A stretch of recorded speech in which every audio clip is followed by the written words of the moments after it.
I'm going to talk about an achievement habit, because habit is very, very essential. Most of our actions is more the result of habit than reasoning. You do what you do and then you make up the reason for doing it. You cannot control what the outside world does, but you can determine your own experience. Once you accept that you give everything in your life its meaning, you feel like the master of your life, not a powerless victim of circumstances and change.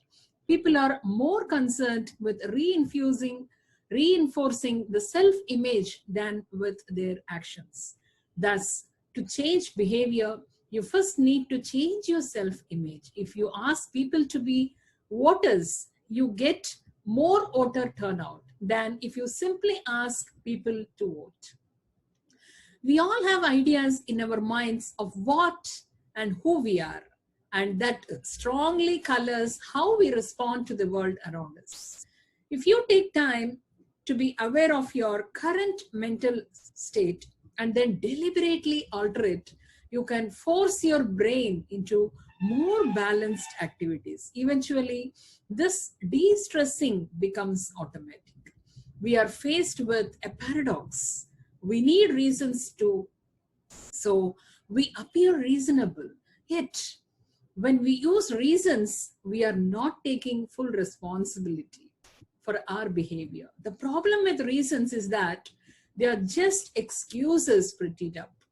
When we stop using reasons to justify ourselves, we increase our chances of changing behavior, gaining a realistic self-image, and living a more satisfying and productive life. Many reasons are simply excuses to hide the fact that we are not willing to give something a high enough priority in our lives. Simply by noticing how reasons are used, you can gain insight into your own behavior and your relationships with others. One of the biggest excuses we have for not getting things done is a lack of time. When something is a priority in your life, you have to be willing to walk away from anything that's standing in its way. Reframing problems can lead to much better solutions. The basic idea behind reframing is to introduce a change of perspective into your thinking. We don't have enough time to hurry. This means that when you do things in a rush, you are invariably going to mess up. It will take you more time to clean up the mess than if you took the time to do it right. Doing takes intention and attention. You can always find an excuse for why you could not have done or finished something. The power of working with a partner or a team is in different experiences and perspectives each member has. You might be able to get a solution to a problem you have been putting off to tackle because it seemed too difficult to you. Nobody wants to fail, and yet we all do. Don't be afraid of failure. It's part of the price you pay for action. The way we communicate with people has a significant effect on their opinion of us. It's not about what we say, but about how we say it. It has long been unknown that using different labels for the same thing will promote different behaviors. The question of intention lies behind all communication. What is it that you intend to communicate?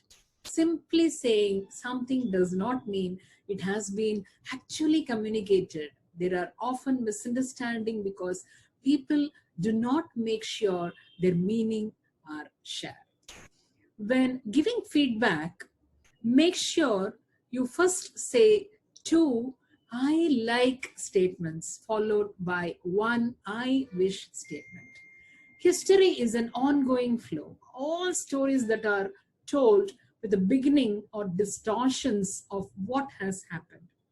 By deciding where to start the story or where to put the period, you give the story its meaning. By changing the punctuations, you can make the hero into a victim or a villain, and vice versa. The word problem has a negative connotation. It implies there is something wrong that needs fixing.